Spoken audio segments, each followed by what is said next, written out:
Hello, this is me at Nakhavali, and you're watching and listening to the Middle East Analitika. On this episode, we speak about the weapons of mass destruction in the MENA region.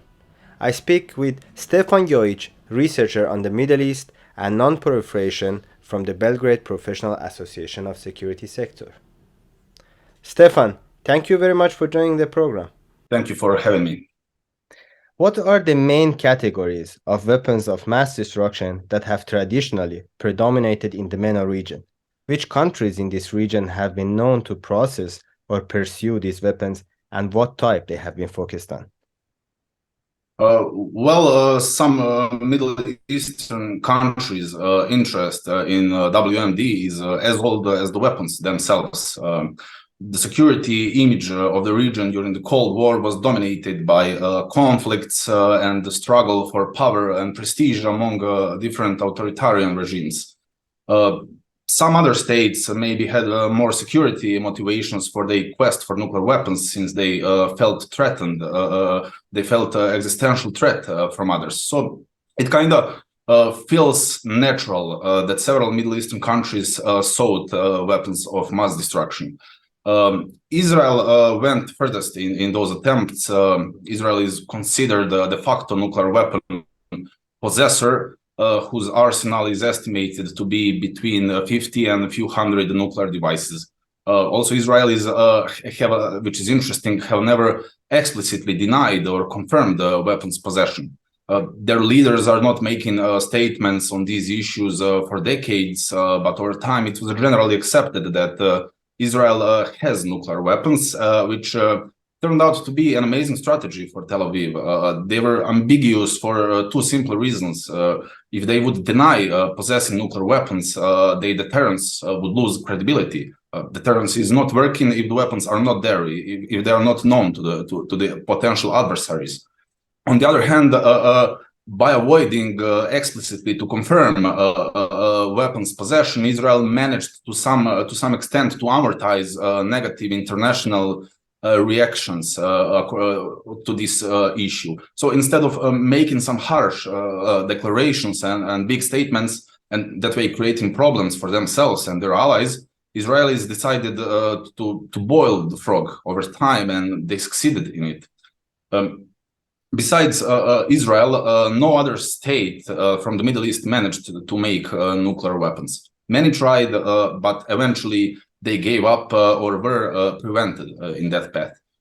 For example, Iraq and Syria were developing nuclear infrastructure, allegedly to make the weapons. At least that is what Israelis claimed after attacking Iraq nuclear facilities in 1981 and Syrian nuclear facilities in 2007. And both of those facilities were unfinished. They were not operating.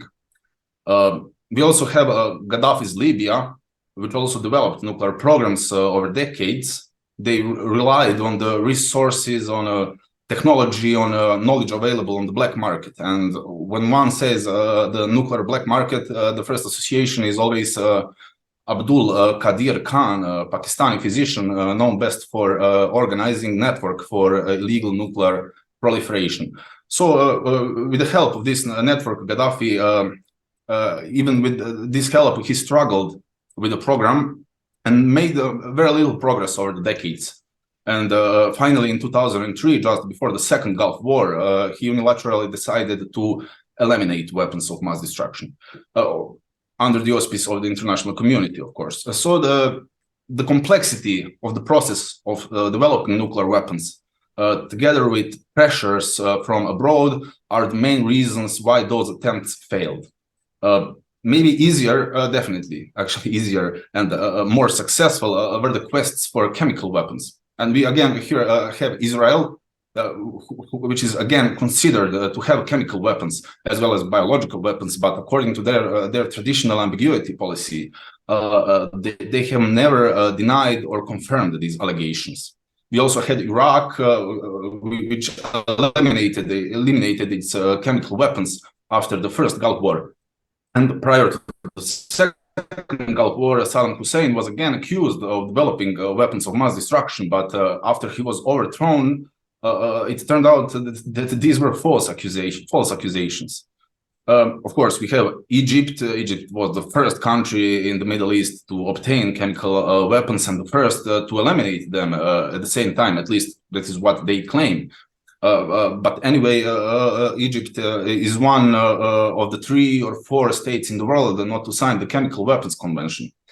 And of course, and I will finish with this example, we have Syria, which began eliminating its chemical weapons stockpile after several incidents during the first years of the civil war. However, we had many chemical attacks afterwards, and so definitely some of the weapons remained in country. Right. Can you discuss any specific examples of WMD usage or attempted usage in the MENA region, and what were the consequences of these events? Well, I've just mentioned the example of Syrian civil war, which was the last example of the WMD usage in the region.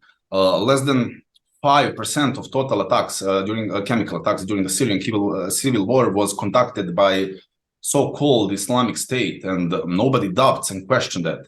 The problem is with the other 95% of all the chemical attacks and who conducted them.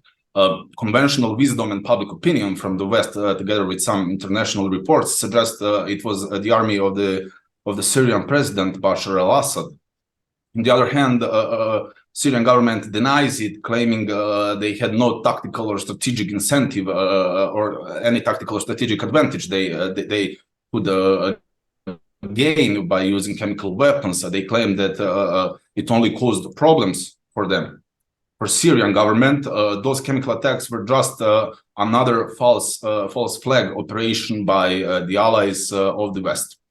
The direct consequence was that the coalition led by the United States initiated an air campaign against the forces under the command of the Syrian government, which eventually decided to eliminate its chemical weapons. But as I said, some weapons remained in the country, and we had several chemical attacks after 2014, where the whole process of eliminations was supposed to finish. Of course, nobody took credit for those attacks, so we still have the situation where the sides are accusing each other. So this was the most recent and the very first example of using the weapons of mass destruction in the Middle East was a long time ago. It was Egypt which first acquired and which first eliminated its chemical weapons, but also which first used chemical weapons in the 1960s, killing hundreds of hundreds in the Yemeni civil war. And perhaps more known are the chemical attacks conducted by Iraq under Saddam Hussein, who used them in his war with Iran and against the Kurds, killing tens of thousands. Of course, there were some, let's say, individual consequences in each specific case. For example, in the case of Iran, the very usage of the forbidden weapons by Saddam and the silence of the part of the international community affected the threat perceptions in Tehran. It actually enhanced those views that the West, and especially the United States, are ones who will turn a blind eye on every principle if necessary, only to see them dead in Tehran. And in case of the Kurds, maybe chemical attacks drew some international attention to their case and to some extent influenced the feeling in the West that the Kurds should be rewarded for their suffering, which they did, at least the Kurds in Iraq. And both of those cases strengthened those voices that advocated that the idea of forming the Middle Eastern zone free of the nuclear weapons should be expanded to include all weapons of mass destruction and not only nuclear weapons. And it is what happened after the war. Right. Okay, you mentioned regional powers and their usage of WMDs. Now let's talk about the rivalry between regional powers. We know that the competition between regional powers has contributed to an arms race in the MENA region, with each side seeking to enhance its military capabilities, including the potential acquisition of WMDs. The possible military application of Iran's nuclear program has long been a source of concern for monarchies in the Persian Gulf. How likely, in your opinion, is that Gulf monarchies will develop a nuclear program under such circumstances? Well, some of them are already developing a peaceful nuclear programs. For example, the United Arab Emirates has finished its first nuclear power plant. But I think Saudi Arabia is a better candidate to do as your question suggests. I had an opportunity to talk to one Saudi diplomat working on non-proliferation issues and ask him this exact same question about the reciprocity with the Iranian nuclear program, and if the Saudis would go for reciprocity. And he said they would not necessarily strive for reciprocity if the Iranian nuclear program remains peaceful. So Saudis would develop their peaceful program, which they are doing, by the way, but it would be tailored for their own needs and not necessarily tailored to reach some level that would match Iranian advances in terms of power produced, in terms of enrichment level, in terms of size of stockpile, etc., etc. However, in case Iran weaponizes its program, Saudis would follow. That's what he said, and that's precisely what Mohammed bin Salman said in 2018. If Iran develops nuclear weapons, we will do the same, and we will do the same as soon as possible. So Saudis have already set up some research centers, and the construction of the first power plant was supposed to start by now, but there were some delays. Anyway, it is going to happen, and as it was recently announced by the Saudi energy minister, they will do it from the beginning to the end of the process. They will complete the nuclear fuel cycle. So they plan not to import uranium fuel for peaceful application of nuclear energy, but to produce it. They want to use their own uranium ore to process it, to enrich it, and make it useful for different applications. And this is a step further than just using nuclear energy. And it suggests that Saudis either want to save the money by producing their own fuel, or at least to be independent in this sense, which makes better sense than Saudis saving the money. But it also could indicate that Saudis would be interested in acquiring the expertise and the technology necessary for developing nuclear weapons. If we believed in what Mohammed bin Salman said in 2018, and I do believe him, and if Saudis are about to at least prepare for making nuclear weapons in the distant future, they would follow these exact steps in developing a nuclear program. These exact steps they are following right now. So yeah, nuclear Iran would serve as an example and as a threat to Gulf monarchies, and not only to them. Right. Okay, you mentioned Saudi Arabia and Iran. Let's talk about the recent development between these two countries. We know that these developments happened by China playing as a mediator between these two countries, although there were many rounds of negotiation before that in the Persian Gulf countries like Iraq and Oman. But how do you think that this recent development would change the Middle East environment in terms of WMDs? Well, first of all, the recent rapprochement between Iran and Saudi Arabia is politically significant. It could be taken as another signal of growing multipolarity, or in this case, the growing autonomy in the actions of Saudi Arabia, autonomy from the U.S., of course, and this could be another such an action in a row over past years. So we should keep in mind that Saudis kept expanding their cooperation with China. Taking some harsh stance over on Russia is out of question, not to mention sanctions. Saudis then refused to increase their oil production in order to reduce the prices, as Washington requested. Syria is coming back to the Arab League, and now we have these high-level talks with Iranians in Beijing. So whether these recent developments are a continuation of these trends or something that Washington is okay with, these developments can only positively affect the regional political and security situation. These developments, for example, could help in pacifying situations in Yemen, and to a lesser extent, in Syria and in Lebanon. In terms of the weapons of mass destruction, this is something that reduces incentives for Iran to acquire nuclear weapons. And if this new approach of Saudis is a sign of growing independence from Washington, it's even better for Iranian threat perceptions. But we should not fool ourselves thinking this is something revolutionary.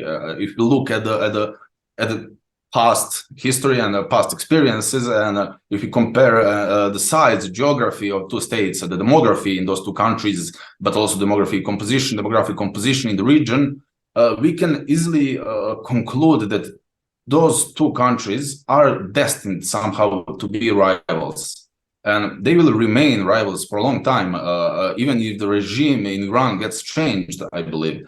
But even if we have a rivalry, it would be better if the rivalry is somehow managed, if there are some sort of peaceful interaction between actors and a space for socialization among them.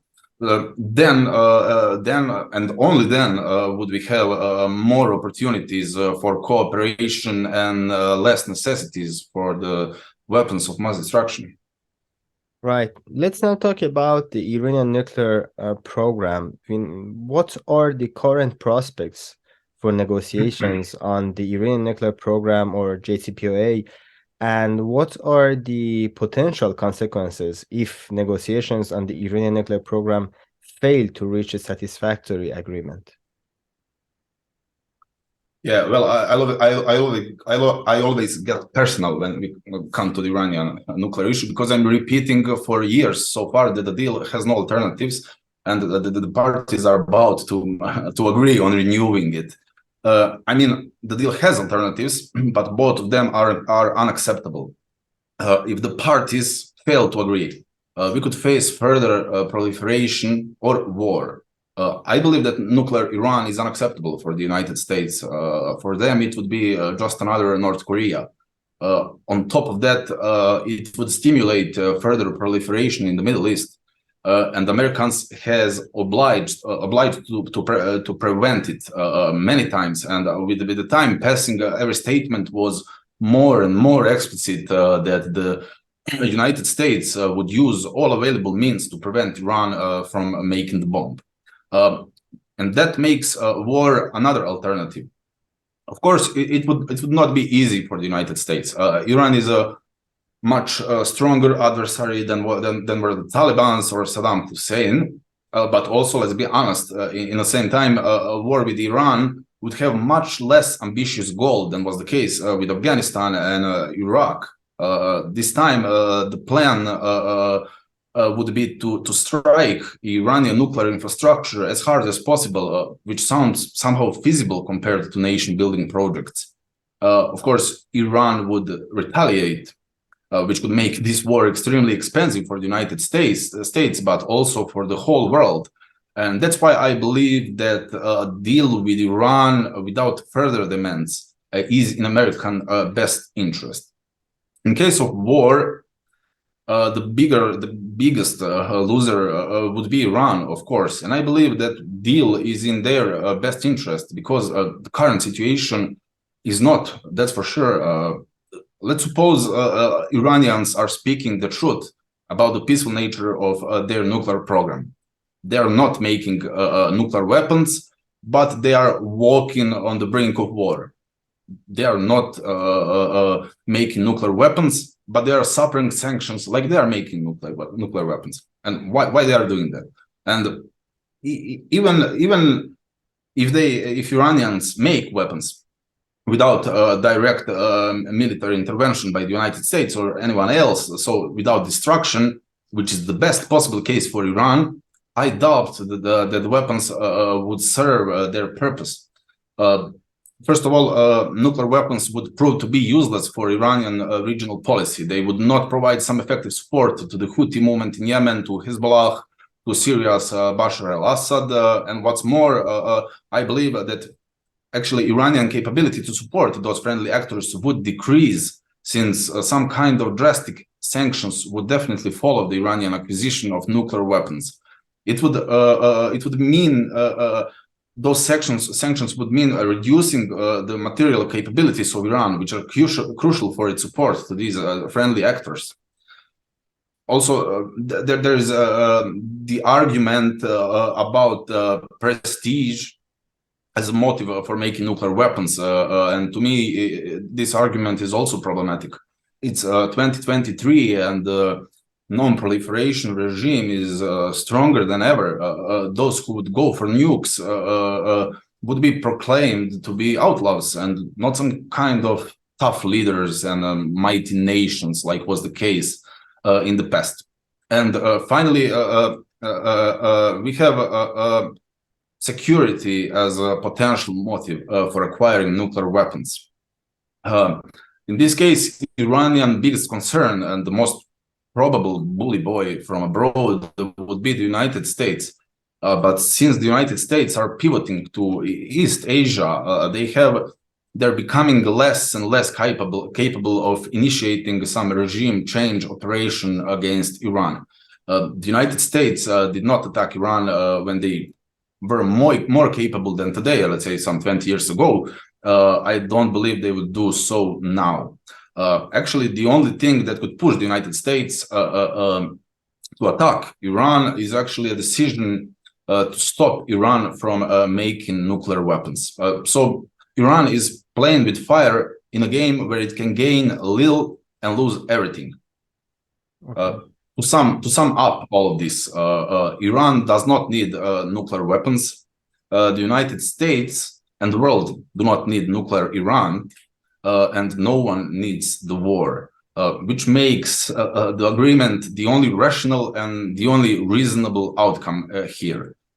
If we would like to zoom in a little bit this whole situation, some sort of interim agreement seems the most likely solution. That agreement should be aimed at rebuilding the trust, reducing the tensions, and providing effective mechanisms for monitoring and verification to restore the continuity of knowledge about what was happening in Iran over the past few years. Otherwise, we are headed towards war. Right.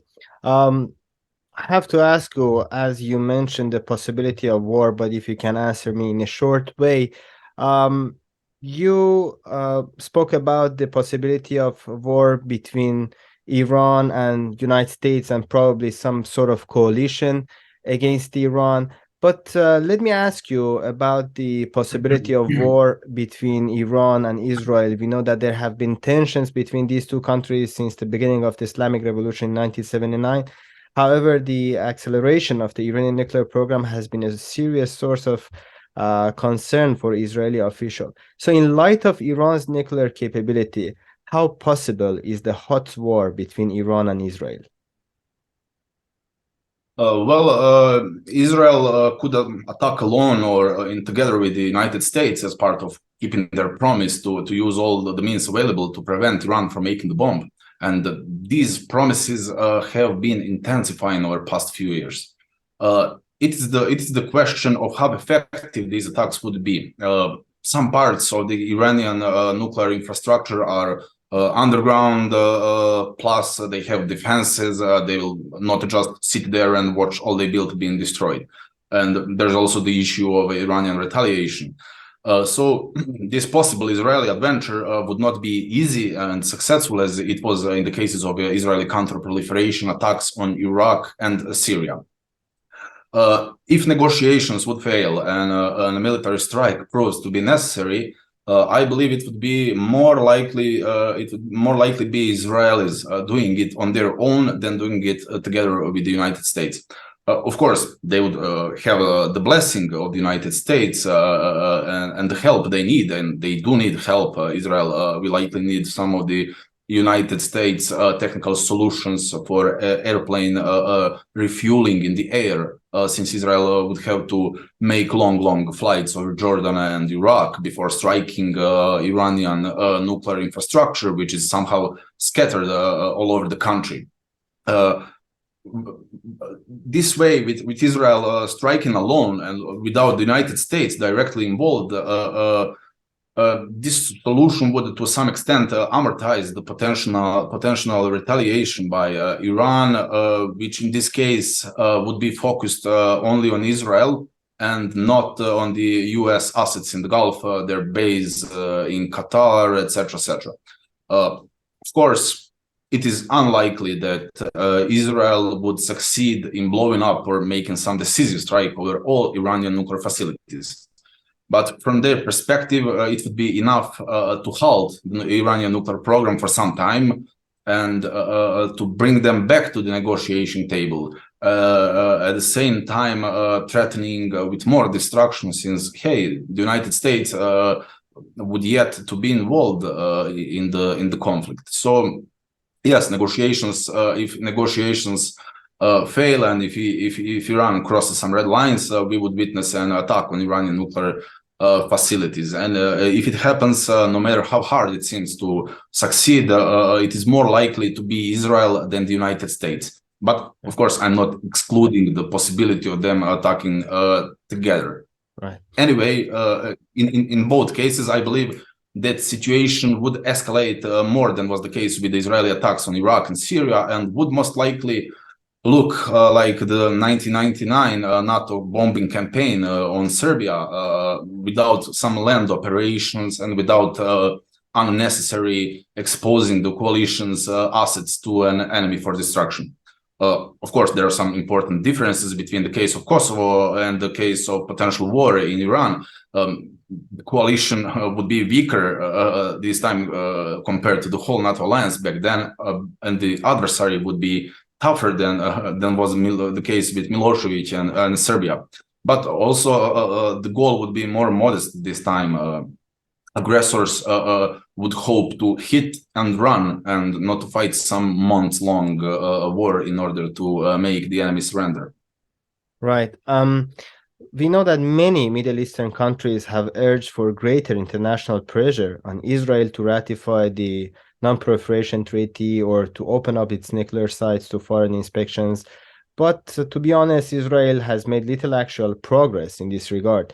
Many argue that Israel should be held to the same non-proliferation standards as other countries in the region. Therefore, despite the fact that Iran has signed NPT, why do you think that it is under far greater pressure to open up its nuclear program than Israel? Nuclear Israel indeed is a great challenge for regional stability and the idea of establishing a regional non-proliferation regime. Nuclear Israel fueled the sense of inferiority and vulnerability on the side of Arabs and Iran, and worked somehow as an incentive for their own nuclear programs. But also nuclear Israel was and still is the issue that prevents the forming of the Middle East zone free of the weapons of mass destruction and even some other regimes. For example, Egypt is constantly objecting to seriously negotiate any of these issues before Israeli nuclear weapons are on the table.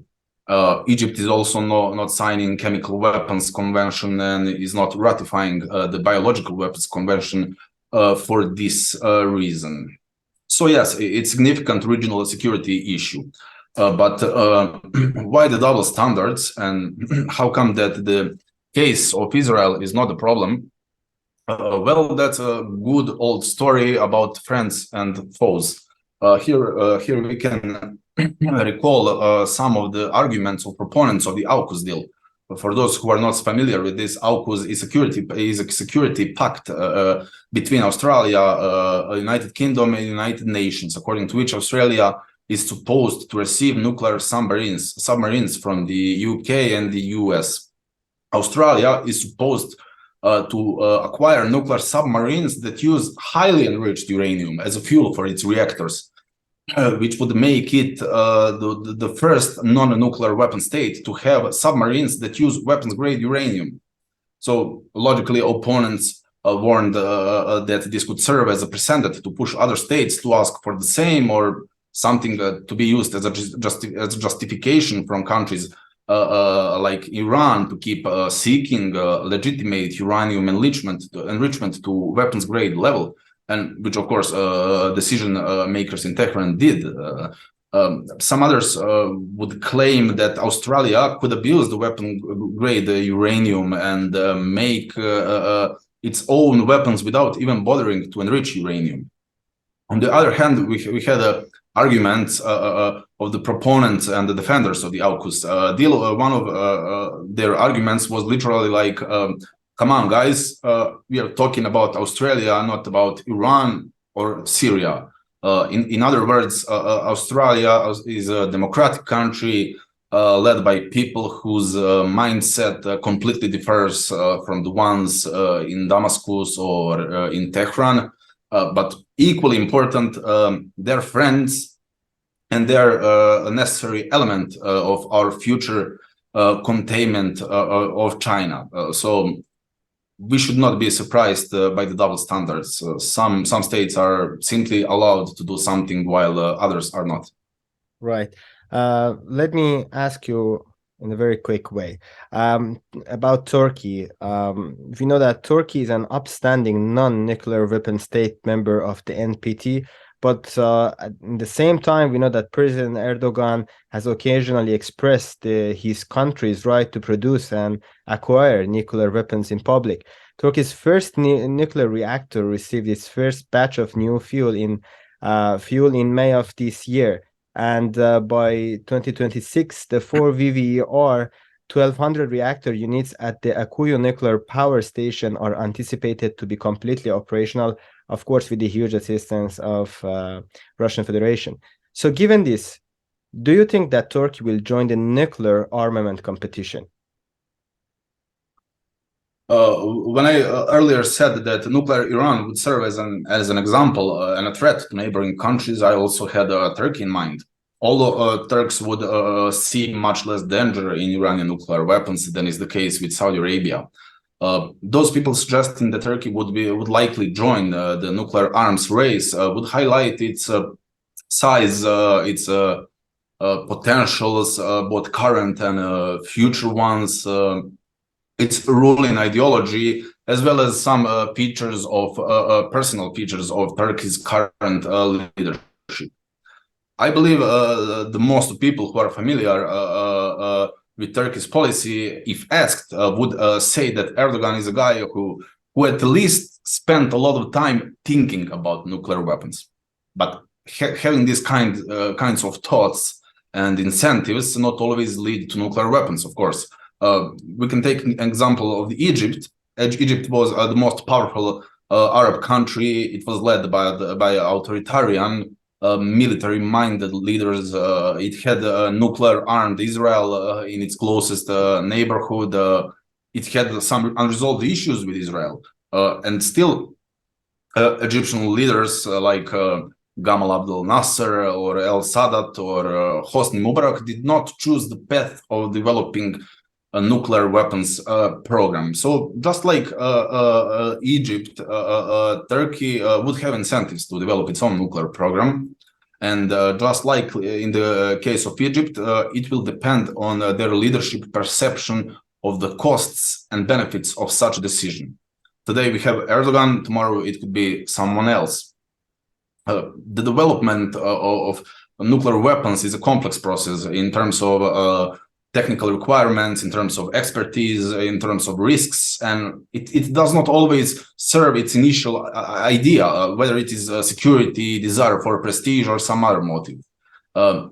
Turkey's current nuclear-related projects do not include uranium enrichment and do not include plutonium production, which are the two possible ways for making nuclear weapons. So Turkey is a potential candidate for some possible nuclear arms race in the region, but it is way too early to say that Turkey is interested in nuclear weapons. Stefan, thank you very much, and it was a pleasure talking to you. Thank you for having me. Thank you very much for watching and listening to us. Please don't forget to subscribe.